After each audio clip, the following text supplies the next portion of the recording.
ጤና ይስጥልን እንዴት አርፍዳችኋል? የተከበራችሁ የፖድካስቱ ቤተሰቦች በያላችሁበት ሰላም እንድትሆኑ ምኞቴ ነው። የእንግሊዝ ፕሪሚየር ሊግ ጨዋታዎች በዚህ ሳምንት መጨረሻ ተደርገዋል። ያው ያልተጠበቁ ጨዋታ ውጤቶች ነበሩ።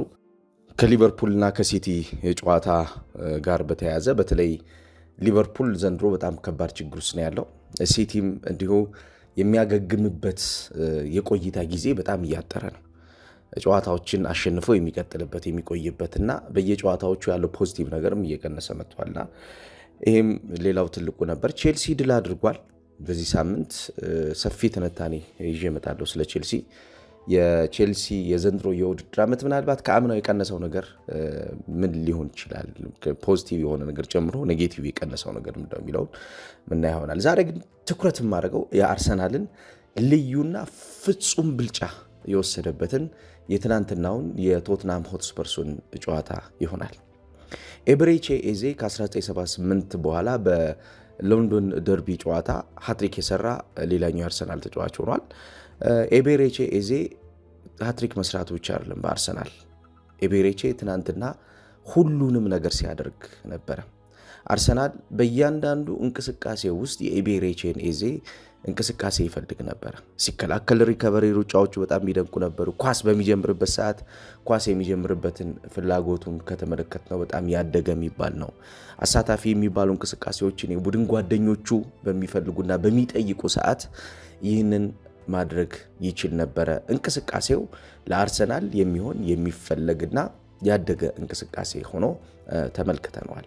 አጠቃላይ ሁለንተናዊ በሆነው የማጥቃትና የመከላከል እንቅስቃሴ አርሰናሎች ድል ማድረግ ችለዋል።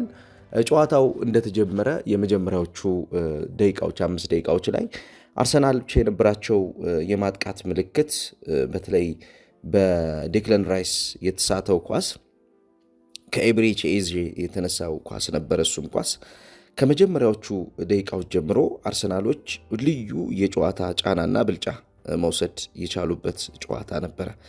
ጨዋታውን እስኪ ሰፋ አድርገን እንመለከተዋለን።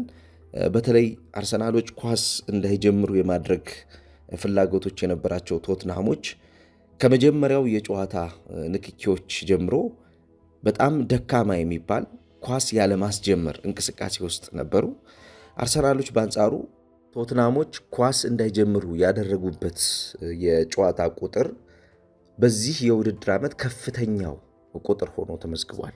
እሱንም የምንመለከት ይሆናል። ምክንያቱም በጣም ከፍተኛ የሆነ ብልጫ የወሰዱበት ከኋላ ኳሱን ለመጀመር ከነበረው የአርሰናል ፍላጎት አንጻር አርሰናሎች በጣም የተሻለ የነበሩበት ነበር። 55 ሲቹዌሽናል የጨዋታ መጀመሪያ መንገዶች ላይ አርሰናሎች ቶትናሞችን አፍኗቸዋል። ትናንትና 55 ነው እያልኩ ያለሁት እንግዲህ ምን ያክል ኮምፕሊትሊ ዶሚኔት አድርጎ እንደነበር አርሰናል ይህንን ጨዋታ የሚያሳይ ነው።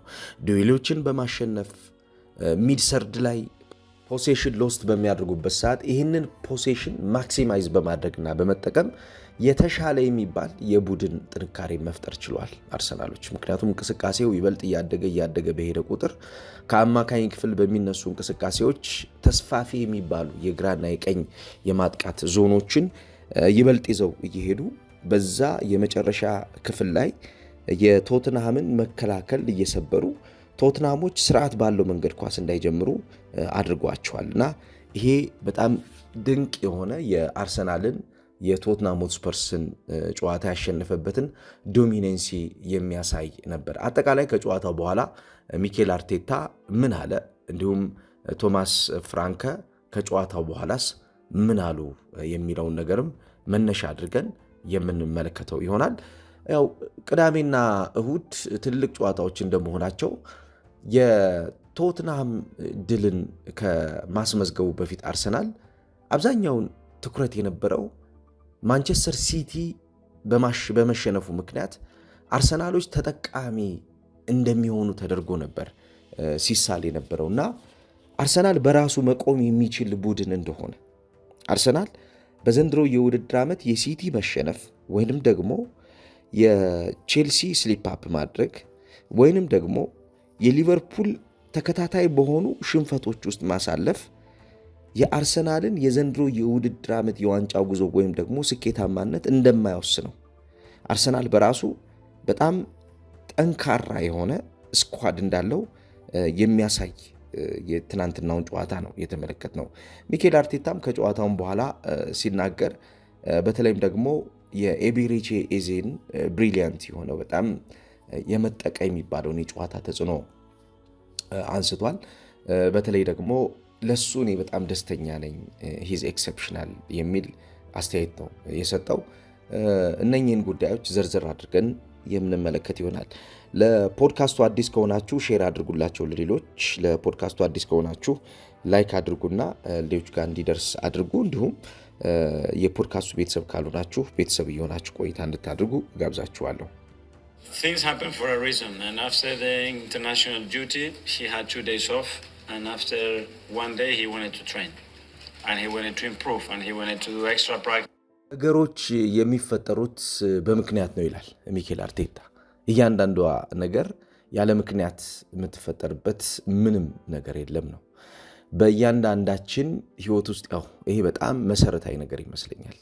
ከኤቤሬቺ ኤዜ ኢንተርናሽናል ብሬክ በኋላ በተለይ ድካሞች አሉ፣ ኖኮችም ነበሩ፣ የጨዋታ ግጭቶች፣ ንክኪዎችም ስለነበሩ ረፍት አድርጎ ነው ልምምድ ማድረግ የጀመረውና ረፍት አድርጎ ልምምድ በጀመረበት ጊዜ ውስጥ ስለነበረው ኢምፕሩቭመንት እድገት ነው እያነሳ ያለው ሚኬል አርቴታ። አብዛኛውን ከዚህ ተጫዋች እንቅስቃሴ ጋር በተያያዘ የሚኬል አርቴታ ሐሳብ ምንድነው? ትክክለኛውን የ10 ቁጥር ተጫዋች አግኝቷል። አርሰናል በአሳለፍነው የውድድር ዓመት ከነበረው አንዱ ትልቁ ድክመት ውስጥ የመፍጠር አቅምና ቡድኑን የመጨረሻውን የማጥቃት ጥራት ከሚጨምሩ ተጫዋቾች አንጻር የሚሰበርና የማይቀጥል አይነት ቡድን ሆኖ ነበር። ይሄ የሚሰበረውና የማይቀጥል አይነት ቡድን በተለይም ከተጫዋቾች ጉዳት ጋር በተያያዘ ተጫዋቾች በሚጎዱ ሰዓት ተጫዋቾችን ለመተካት በሚደረገው ሂደት ውስጥም ስኬታማ አልነበረም፣ ፌል ያደርጋል። ኦደጋርድ በሚጎዳ ሰዓት የኦደጋርድን ቦታ ለመተካት የተደረጉት ጥረቶች ከኦደጋርድ ኳሊቲና የጨዋታ ባህሪ ጋር አብረው የሚሄዱ አልነበሩ።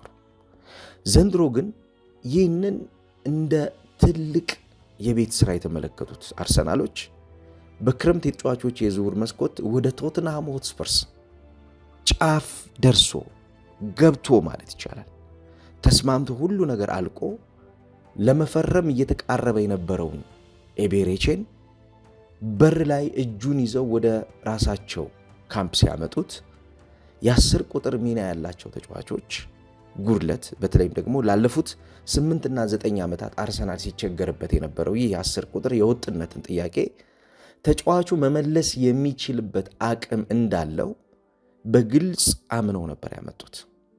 ለዚህ ቡድን የመጫወት ፍላጎት አለኝ፣ ይህንን ቡድን ማገልገል ፈልጋለሁ፣ ጥየው የሄድኩት ታሪክ አለ፣ ያን ጥየው የሄድኩትን ታሪክ መቀጠል ፈልጋለሁ፣ ያቋረጥኩትን ነገር እንደገና መቀጠል ፈልጋለሁ ብሎ ነው የመጣው። ትናንት የቶተንሃም ሆትስፐርስ ደጋፊዎች የሚበሳጩት በአንድ ነገር ብቻ አይደለም፣ በሽንፈት ብቻ አይደለም የሚበሳጩት።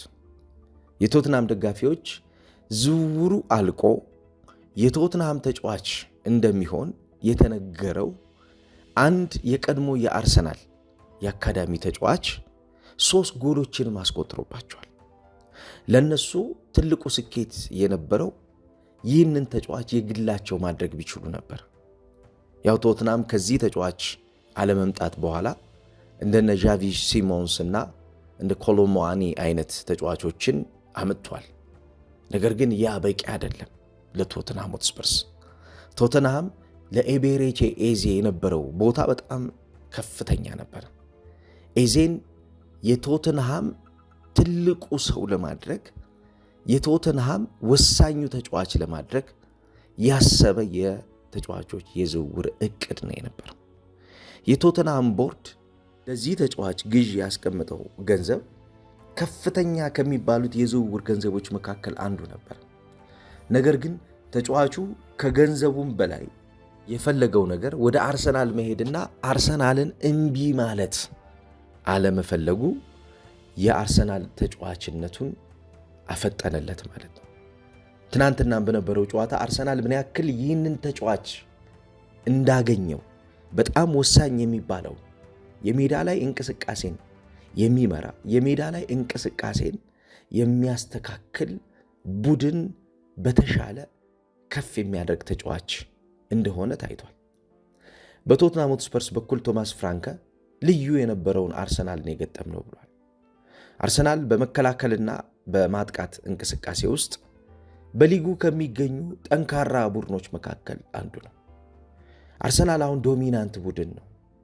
ይህንን ዶሚናንት የሆነ ቡድን ለማሸነፍ ወይም ደግሞ ለመብለጥ በጣም የተለየ ነገር ያስፈልገን ነበር። ያን ነገር ለማድረግ አልሞከርንም፣ አልቻልንም የሚል አስተያየት ነው የሰጡት አሰልጣኙ። ያው ጫናውን በደንብ ያውቁታል። ከአርሰናል ጋር በሚጫወቱበት ሰዓት በተለይ በደርቢ ጨዋታዎች የአርሰናል ጥራት በጣም ወሳኝ የሚባሉ ተጫዋቾችን ከሚገባው እንቅስቃሴ ጋር በመደመር ያን እንቅስቃሴ የተሻለ ማድረግ የሚችሉ ተጫዋቾች አሉ። እንዳውም ሲናገሩ ምንድነው ያሉት? they are 6 years ahead ብሏል። ከኛ 6 ዓመት ቀድመውናል። እኛ ደግሞ 4 ወራችን ነው ገና። ስለ ራሳቸው የአሰልጣኝነት ቅጥር ቡድኑን እያሰለጠኑበት ስላለው ወር ነው እንግዲህ እየተናገሩ የሚገኙት። ነገር ግን 6 ዓመት ወደፊት ነው ከኛ ቀድመውን ያሉት። 6 ዓመት ማለት ደግሞ ትልቅ ፕሮጀክት ነው። ይህም ፕሮጀክት እንዲሁ በቀላሉ ማየት የለብንም። እኔ ፉል ሪስፖንሲቢሊቲውን ወስዳለሁ። በውጤት ማጣቱ ተጠያቂው እኔ ነኝ። ነገር ግን ውጤት ያጣንበትን መንገድ ከጠየቃችሁኝ እነሱ ከኛ ቀድመውናል፣ 6 ዓመት ወደፊት ቀድመውናል የሚል አስተያየት ሰጥቷል። ስለ ጨዋታው በተመለከተ ኤቤሬቺ ኤዜን በተመለከተ ከጨዋታ በፊት ተጠይቀው ነበር። በነገራችን ላይ እስኪ ያሉትን እንስማ። እስኪ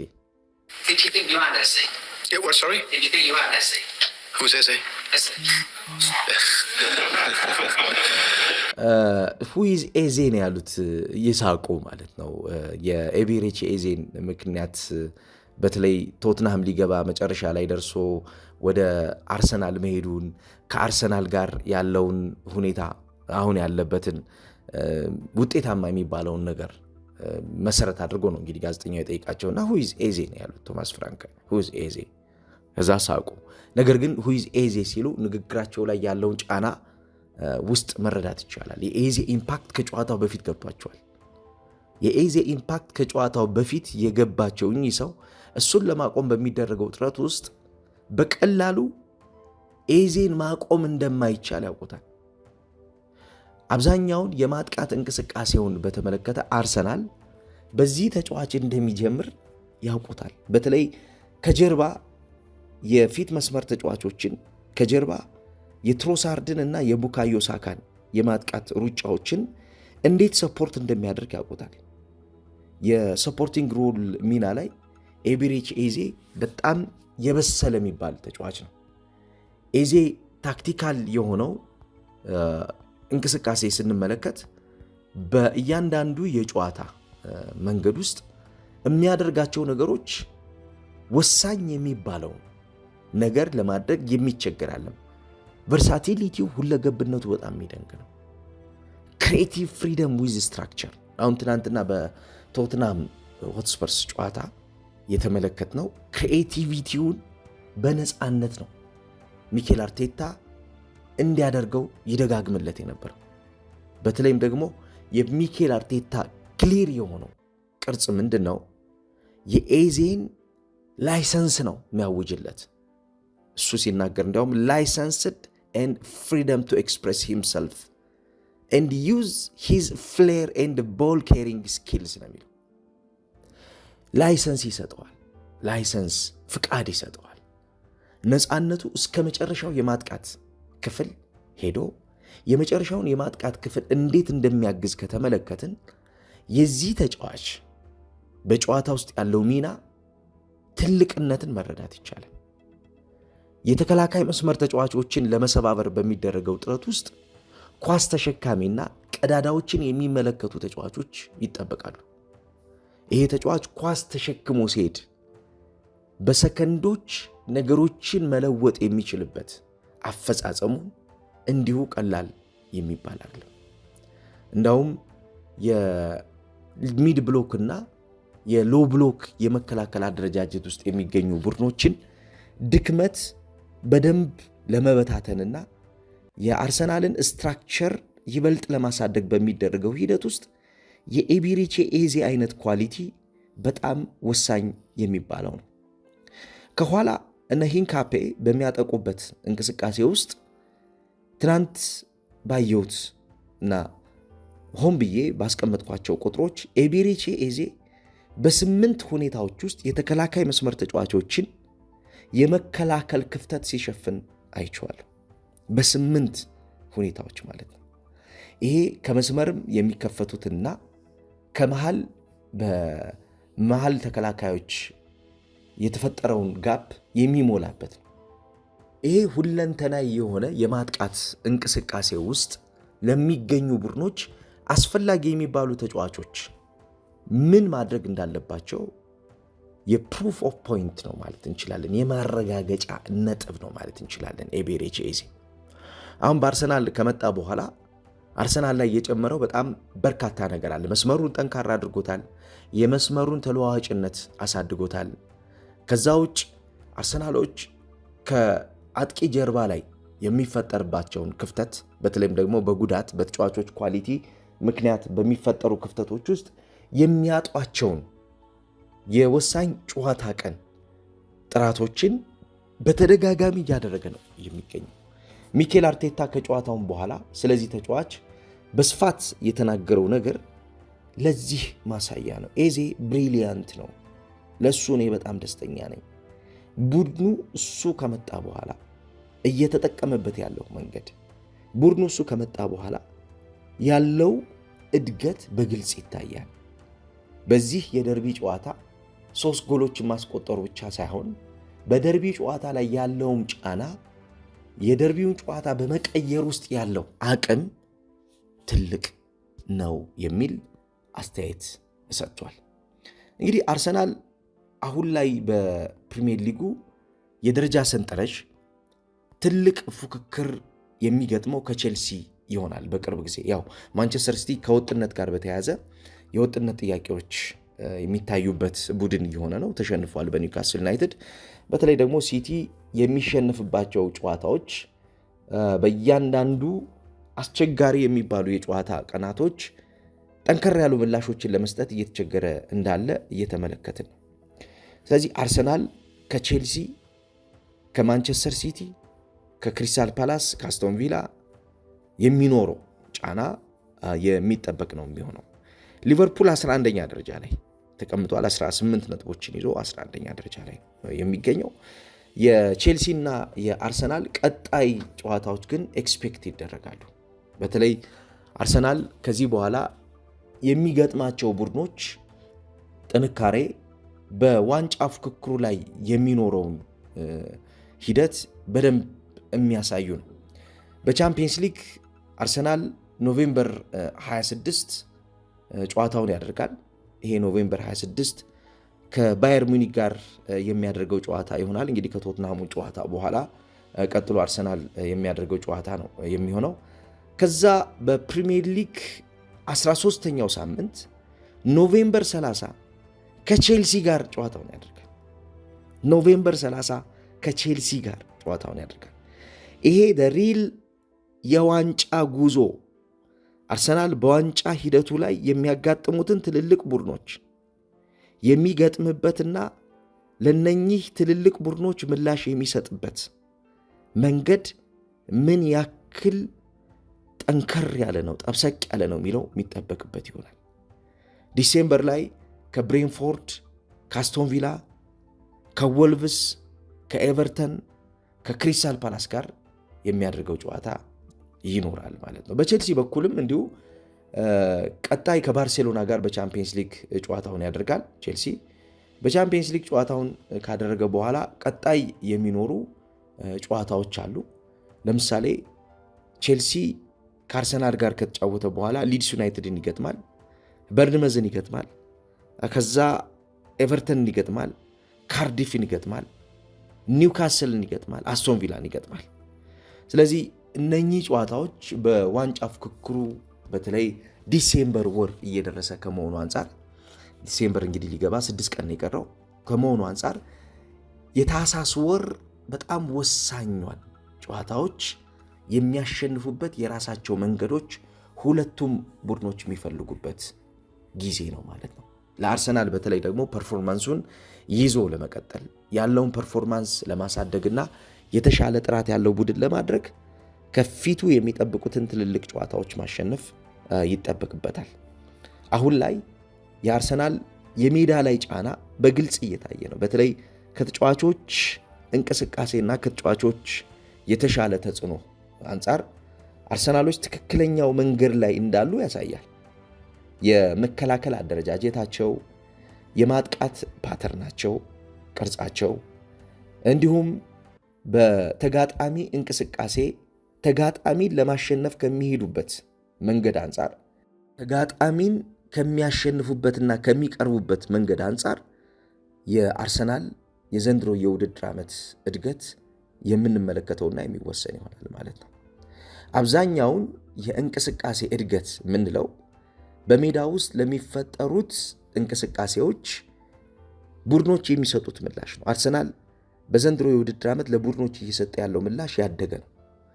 ለትልልቆቹ ጨዋታዎች ወሳኝ የሚባሉ የጨዋታ ቀን ፐርፎርማንሶችን እያሳየ ነው የሚገኘው። ለዚህ ነው የትናንትናው የቶትንሃሙ ጨዋታ የተለየ አርሰናልን በእንቅስቃሴ የተሻለ ቡድን እንዴት እንደሆነ ክሊር ፒክቸሩን ያሳየው። ጎሎች የሚያስቆጥሩበት መንገድ፣ ጨዋታን የሚቆጣጠሩበት ማኔጅ የሚያደርጉበት መንገድ፣ ተጋጣሚ ወደ ራስ ሜዳ እንዳይመጣ የሚከለክልበት መንገድ የአርቴታ ቡድን ምን ያክል እንደበሰለ ምን ያክል እንዳደገ የሚያሳይ ነው። ቡድኖች ተጋጣሚን በራሳቸውም ሆነ በራሱ ሜዳ ላይ ያቀደውን ነገር እንዳያደርግ ከከለከሉ የቡድኖቹን ጥንካሬ የቡድኖቹን እድገት በሚገባ ያሳየዋል። አብዛኛውን እንቅስቃሴ ቡድኖች የሚፈልጉትን ነገር ለማድረግ ይቸገራሉ ከትልልቅ በተለይም ታክቲካሊ ከበሰሉ ቡድኖች ጋር በሚያደርጉት ጨዋታ። ትናንትና ቶትንሃም ያጋጠመው ያ ነው። የበሰለውን አርሰናል በእንቅስቃሴ ለመብለጥ ተቸግሯል። የበሰለውን አርሰናል ለማሸነፍ ተቸግሯል። የበሰለውን አርሰናል የተወሰኑ ሞመንቶችን ለመብለጥ እንኳ ተቸግሮ ነው የተመለከትነው። ቁጥሮቹ ያው ስለማያዋሹ እንቅስቃሴውም ያደገ ስለነበረ ይህን መግለጽ ይቻላል። ለምሳሌ ወደ መጨረሻ የሜዳ ክፍል የማጥቃት እንቅስቃሴ ብንመለከት አርሰናሎች ኪ ፓሶችን በማድረግ ኪ አታኪንግ ፓሶችን በማድረግ ቶተንሃምን በ8 ጥራት ባላቸው የመጨረሻ የፋይናል ፓሶች ይበልጧቸዋል። አርሰናሎች ሾትስ ኢንሳይድ ደ ቦክስ 12 ሳጥን ውስጥ ኢላማቸውን የጠበቁ ሙከራዎችን አድርጓል። 12 ቶትናም ምንም አላደረገም። አውትሳይድ ደ ቦክስ 5 ነው ያደረገው። ቶትናም 3 ሙከራዎችን አድርጓል። ኦን ታርጌቶችን ስንመለከት አርሰናል ወደ 8 ኦን ታርጌቶች ነበሩት። ቶትናም 2 ኦን ታርጌት ነው የነበረው። የዲስትሪቢዩሽኑን ስንመለከት የአርሰናል ቶታል ፓስ የመጨረሻው የሜዳ ክፍል ላይ ቶትናምን በ3 እጥፍ ይበልጠዋል። አርሰናል ወደ 151 ኳሶችን በመጨረሻው የሜዳ ክፍል ላይ ተቀባብሏል። ፋይናል ሰርድ ላይ ማለት ነው። ቶትናም 53 ኳሶችን ነው የተቀባበለው።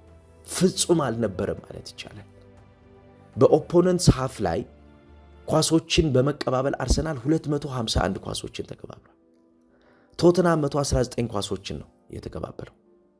በፎርዋርድ ፓስ ፕሮግሬሽን ወይም ደግሞ እድገት ከተመለከት ነው አርሰናል 285 የፎርዋርድ ፓስ ፕሮግሬሽን አድርጓል። ቶትናም 207 ነው የነበረው። የፔናልቲ ኤሪያ ኤንትሪን ከተመለከትን ራሱ አርሰናል ወደ 33 የፔናልቲ ኤሪያ ኤንትሪዎችን አድርጓል። ይሄ በጣም ያደገ ቁጥር ነው። ቶትናም የፔናልቲ ኤሪያ ኤንትሪ 13 የፔናልቲ ኤሪያ ኤንትሪዎችን ያደረጉት። ቶታል ኦፕን ፕሌይ ክሮሶችን ከተመለከትን አርሰናል ወደ 9 ቶታል ኦፕን ፕሌይ ክሮሶችን ማድረግ ችሏልና ይሄ እንግዲህ በቁጥር አርሰናል ምን ያክል የተሻለ ምን ያክል ያደገ ቡድን ሚኬል አርቴታ ይዞ ትናንትና ሙሉ በሙሉ ብልጫ ወስዶ እንደነበረ የሚያሳይ ነው። እናንተ እንዴት አያችሁት ጨዋታውን? እስኪ የእናንተን ሐሳብ ስጡኝ። በተለይ የአርሰናል ደጋፊዎች ቡድናችሁን እንዴት አገኛችሁት? ሐሳብ ስጡበት። በሌሎች ፕሮዳክሽኖች ተመልሰን የምንገናኝ ይሆናል። መድፈኞቹ ግን ልዩ የነበሩበት ምሽት ነበረ።